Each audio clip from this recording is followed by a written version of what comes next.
kacu gahugu keza sagwa amahoro mubawe abana bawe bose wavyaye utekanirwe utunganirwe gahugu kacu umutima wa Afrika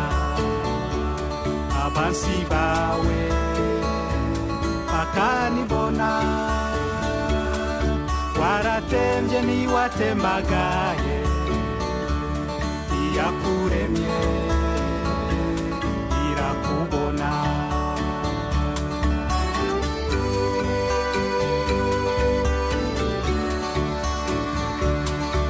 ati kateretswe n'Imana kadahenugwa n'umuyaga esagatutu kawe Burundi kw'isi yose ntaho nagasanze mu gitondo izuba riserutse ubwiza bwawe boraba kumugoroba inka zitashe Imana iruruka ikaguhezagira gahugu kacu kiteka morekira intambara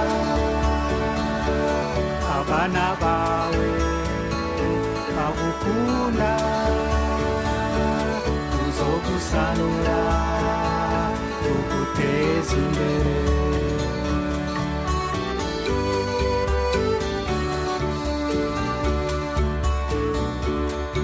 esitoto ryawe Burundi amashamba n'udusozi ipampa ryiza n'icayi ciza ikawa nziza n'itunga ryawe ibiyaya imyonga n'inzuzi ibiyaga Tanganyika ibikoko n'utunyoni twiza turirimba ubwiza bwawe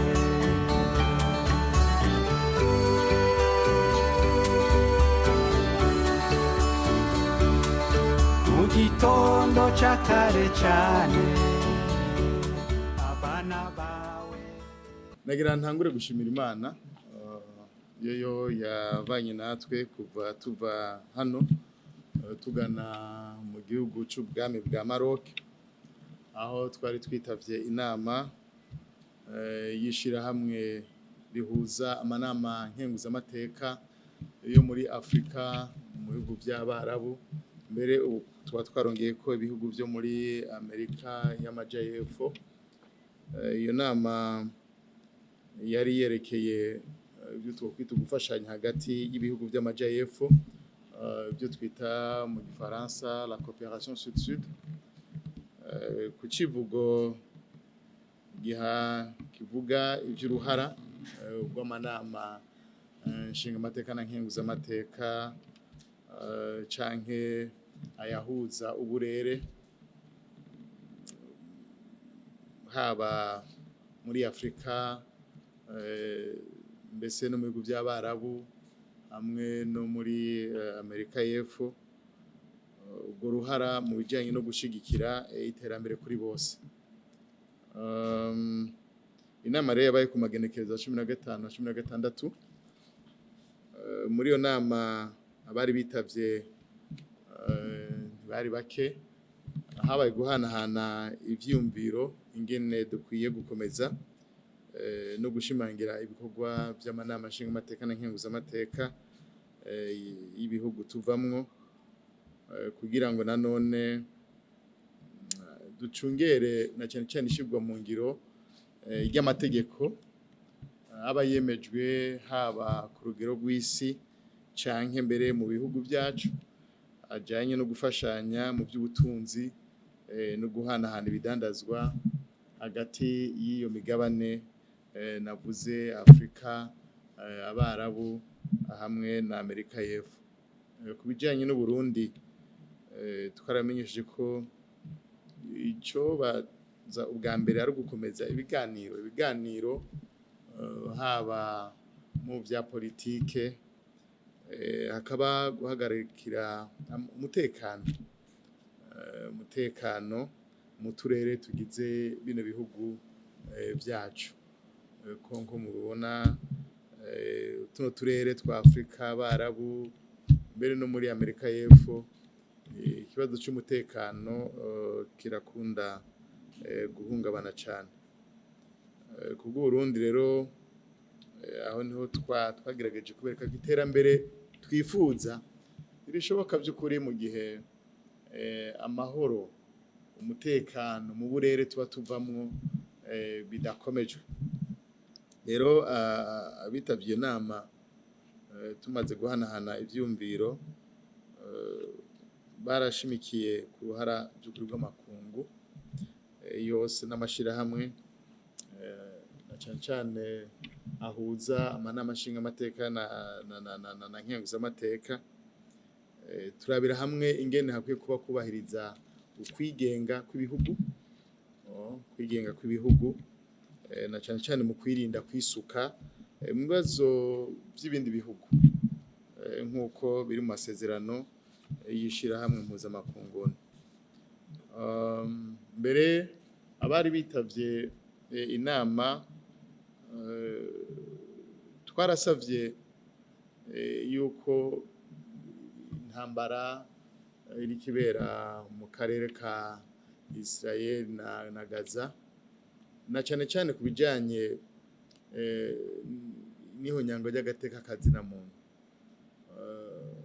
boraba ingene by'ukuri bijya bintu bigahagarara kugira ngo abana batamakazi, abagwaye bashobore gutabagwa, bashobore gukingirwa, na cyane ko ubuzima bw'umuntu ariko atihabwa. Hambavu y'iyo nama abakenyezi b'abakenguzamateka n'abaragize inama yabo mu ntumbero yo kurabira hamwe ibijyanye n'ubwigenge bwabo mu gushika ku iterambere n'intwaro ibereye. Twari kumwe n'umukenguzamateka, twajyanye umukenyezi akaba yaritavye inama arashikirizaho mu Burundi tugeze mu bijyanye no gushigikira abakenyezi kugira ngo nanone bashobore by'ukuri nabo guteza imbere igihugu. Ariko kandi hari n'ikindi kigo cyari cyatujyanye, uko mubizi mu mwaka uza 2025 igihugu kizoba kigabuwe mu ntara zitanu n'amakomine 42. Ubwami bw'Amaroke rero mu bijyanye no kwegereza ubutegetsi abenegihugu bari ku ntambwe igeze kure cyane. Rero twajyanye hari umugwi w'amaho w'umunama Nkenguzamateka ujejwe ibyo kwegereza ubutegetsi abenegihugu, waciye uza kugira ngo ko dusanzwe dusaniye imigendere hagati y'inama Nkenguzamateka y'u Burundi n'inama Nkenguzamateka y'ubwami bw'Amaroke kugira ngo bagende kurahura ubwenge,